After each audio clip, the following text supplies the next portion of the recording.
네, 안녕하세요. 생명과 죽음에 관해서 제가 설명을 해드리는 주제이기 때문에 내용들이 상당히 복잡하고 그냥 제가 즉흥적으로 설명하면 두서없이 더 복잡하게 제가 말을 할 수가 있기 때문에 정리한 글들을 보면서 설명을 해보겠습니다. 네, 우선 그 죽어가는 사람들의 특징에 대해서 제가 설명해 보겠습니다. 일단 죽어가는 사람들의 특징은 첫 번째로 가슴이 뜨거워집니다. 가슴이 뜨거워지고 심장과 폐의 움직임이 약해져서 자연스럽게 호흡이 불규칙하고 혈액순환이 안 돼서 온몸이 차갑게 굳어져 버립니다. 가슴이 뜨거워지는 이유는 가슴뼈 전체적으로 붙어있는 근육과 힘줄들이 굳어졌기 때문입니다. 우리 몸의 근육은 긴장되고 굳어버리면 처음에는 혈액순환이 안 되어서 굳어진 주변 근육들이 차가워집니다. 하지만 우리 몸에 내재되어 있는 자가치유 능력이 있습니다. 굳어지고 근육 주변이 차가워지면 시간이 점점 흐르면서 본능적으로 굳어지고 차가워진 근육 힘줄 주변이 우리 몸 스스로 본능적으로 생명줄을 연장하기 위해서 열감을 내기 시작하기 때문에 가슴 주변이 뜨거워지는 겁니다. 그래서 사람이 죽기 직전에 가슴이 뜨거워져 가지고 시원한 아이스크림을 찾거나, 또 한 가지 이유는 장이 딱딱해져서 소화하기 힘들기 때문에 비교적 소화하기 쉬운 아이스크림을 찾는 것이기도 합니다. 두 번째로 가슴 주변 근육 힘줄 인대들이 굳어지면은 폐가 자유롭게 수축과 팽창을 하지 못하게 되어서 호흡이 매끄럽지 못하여서 심장이 큰 압박과 부담을 가지게 되어서 심장과 폐, 갈비뼈가 커지게 됩니다.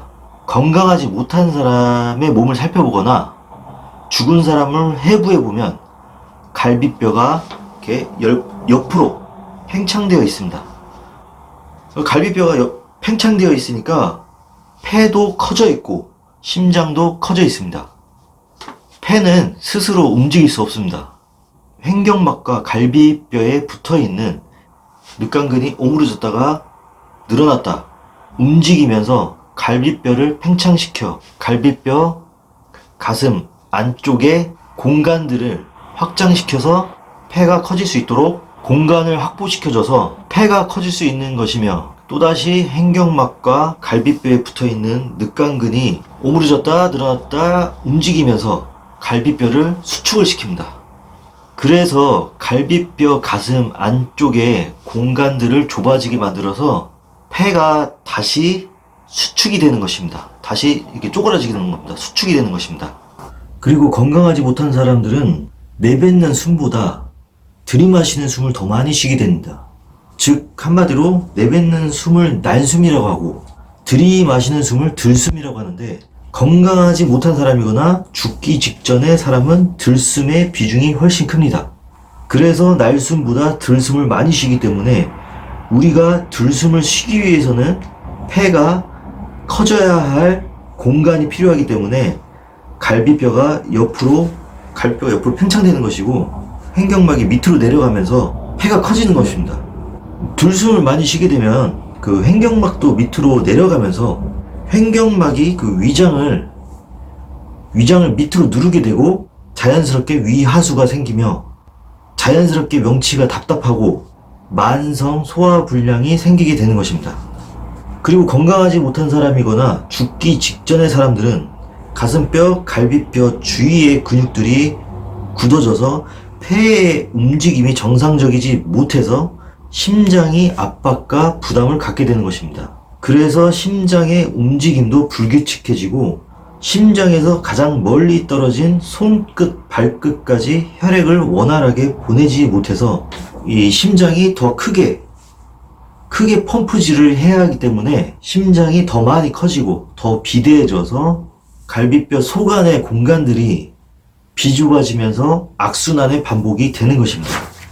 세 번째로 장요근이 굳어지고 딱딱해져서 허리가 찢어질 듯 아픕니다. 쉽게 얘기해서 허리 근육은 세 가지로 나뉠 수가 있는데, 뒤로 제낄 수 있는 허리 뒤쪽 근육이 있고, 허리를 옆으로 제낄 수 있는 그 허리 옆쪽 근육이 있습니다. 그리고 허리를 앞으로 숙일 수 있는 허리 앞쪽 근육이 있습니다.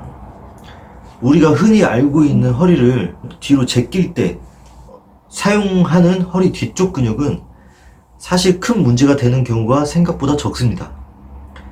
제일 큰 문제는 허리 앞쪽 근육에서 문제가 생기는데, 그 이유는 우리는 평생을 살면서 허리를 앞쪽으로 숙이는 게 익숙해져 있어서 허리 앞쪽 근육이 과하게 사용되고 긴장되어서 허리 앞쪽 근육, 즉 한마디로 장요근에 문제가 생깁니다. 장요근은 허리를 앞으로 숙일 때 사용하는 허리 앞쪽 근육에 해당되는 근육입니다. 문제는 장요근은 허리뼈 뒤가 아닌 앞에 붙어 있습니다. 앞에. 그러니까 한마디로 앞에서 봤을 때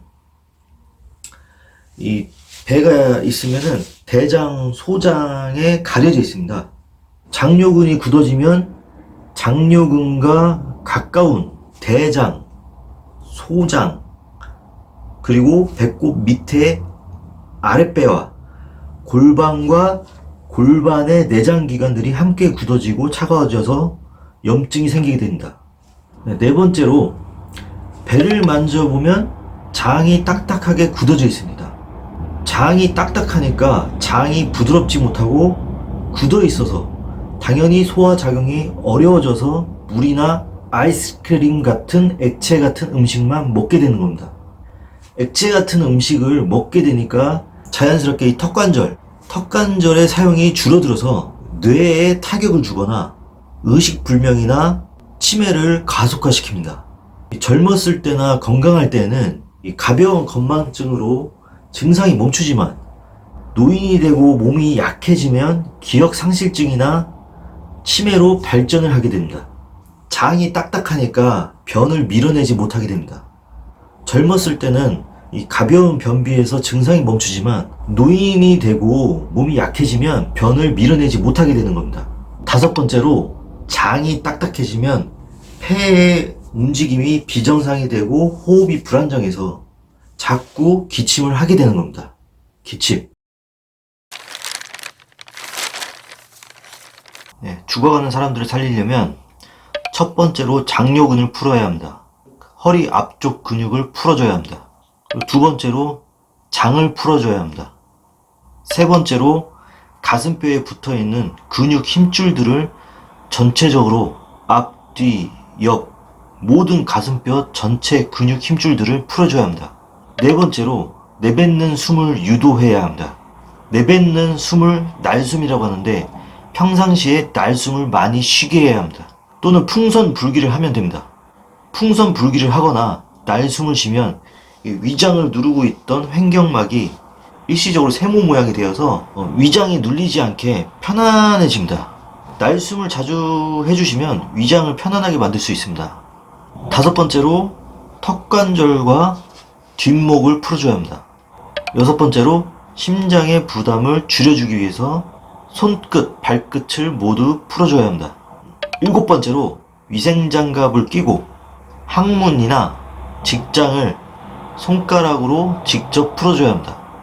항문 주변이나 또는 그 직장 속 안쪽이 대변을 배출시킬 수 있는 스위치나 마찬가지인 겁니다. 부드러운 도구를 사용하여 풀어줘도 되지만 손의 감각이 뛰어나기 때문에 손으로 풀어주는 것이 더 정확한 방법입니다. 여덟 번째로 전신의 온몸 뼈마디 관절을 직접적으로 만지고 풀어줘야 합니다. 이번 주제에서 언급한 8가지 방법들을 정성껏 매일매일 풀어주면 단순히 목숨만 붙어있는 생명 연장만 가능한 게 아니라 건강한 삶, 건강 회복을 기대할 수 있습니다. 정성껏 매일 풀어줘야 되는데, 이 정성껏이라는 게 간병인처럼 옆에 계속 붙어 있어서 이 인체의 원리를 알고 이 8가지 방법들을 실천을 해야 됩니다. 이게 사실 보통 일이 아닙니다. 그리고 어르신들은 과식을 하면 안 됩니다. 과식 자체를 하면 안 됩니다. 젊고 건강할 때는 과식을 하면 몸에서 견딜 수가 있는데, 노인분들을 과식을 해서 체해버리면 그 체한 증상의 연장선으로 이어집니다. 결국에는 장이 딱딱하게 굳어지고 가슴이 뜨거워지고 허리 앞쪽 근육이 굳어버린 노인분들은 체한 증상의 연장선으로 이어져서 그 증상을 이겨내지 못하여 결국 사망을 할 수도 있습니다. 한마디로 단순하게 체한 증상으로 생명이 위독해지는 경우가 대부분이라는 겁니다. 그리고 어르신들께서 병원이 무서워서 병원을 멀리했던 노인분들께서 오히려 집에서만 지내면서 마지막을 좀 더 오래 연명하는 경우가 있습니다. 그 이유는 노인분들은 몸 자체가 약해져 있기 때문에 병원에서 이 산소 호흡기를 끼고 있는 것 자체가 더욱 몸이 나쁘고 힘들게 할 수도 있습니다. 그러나 그 병원에 가야 할 때는 분명 병원에 가는 것이 좋습니다. 제가 지금 말씀드리는 것은 절대적인 것이 아니며 병원에 가야 할 때와 병원에 가지 않아도 될 때가 있으니까 그런 점을 구분을 잘 지어야 된다는 것을 말하는 것입니다. 이 죽어가는 사람을 살리는 방법과 왜 그 사람이 죽어가는지, 왜 힘들어하는지, 생명의 불씨가 꺼져가는 이유와 생명의 불씨를 살리는 원리를 간단하게 설명해 드렸습니다. 이번 주제를 설명하려면 내용들이 상당히 복잡하기 때문에 그냥 즉흥적으로 설명하면 두서없이 더 복잡하게 제가 말을 할까봐 제가 경험한 내용들을 중점으로 정리해서 인체의 원리들을 설명해 보았습니다. 주변에 죽어가는 사람이 있어서 그 사람을 살리고 싶다면 오늘 언급한 것들을 정성껏 풀어주시면 큰 도움이 되실 겁니다.